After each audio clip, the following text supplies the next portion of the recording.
love doing MoMondays because it's my gift to you in the audience, my way of saying thank you for all the lovely, hi Jessie, all of the lovely things that have been given and shared over the years.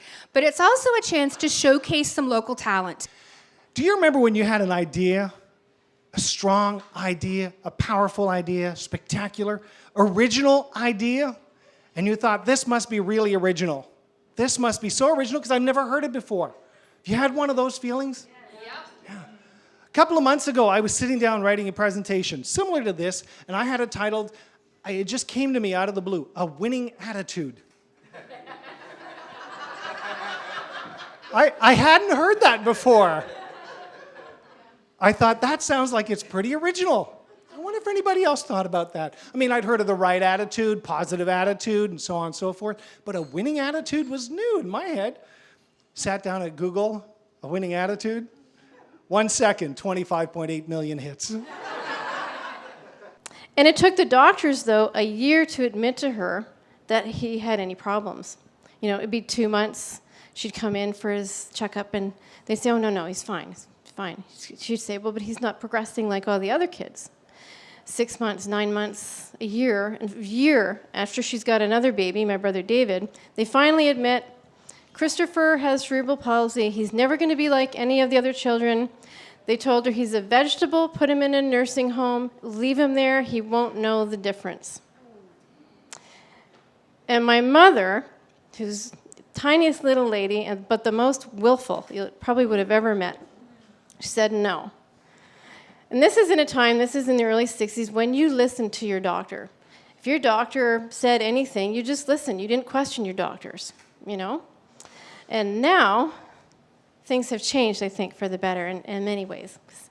My doctor hates me. He's always telling me to get off the internet. Can it get much worse? I mean, we're on the Titanic, it's going down. So let's throw some stuff in a lifeboat and see what happens.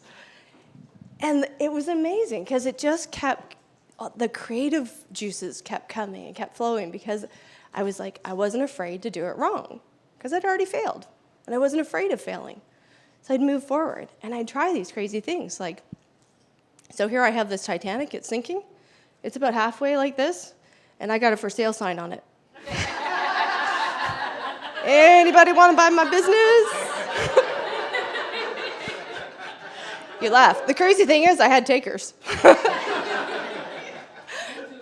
So here I was, great career, husband's business is booming, children are in school, living the high life.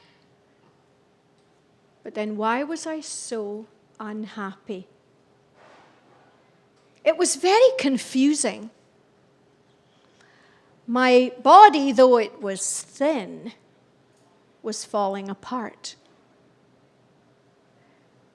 My relationships were not going very well. And my marriage, well, it was going down the tubes. So you know what you do when you're in your 40s and you're having a midlife crisis? You know, you go into therapy. And all I needed was somebody to say, you're okay, you belong. You're accepted in this group, whatever this group is. And so I figured out that what I needed to do was just be what everyone expected me to be. So I got married. And I took on 2 stepchildren, and I have 6 grandchildren. And I had a marriage that lasted almost 20 years. I did all of those things. And all of the time, I was lying and deceiving both myself and those that I loved most dearly all around me. And it was killing me, literally. I hope you've had a really great night, that you're going to leave with a smile, a skip in your step, and permission to be yourself, because who you are is beautiful. Thank you.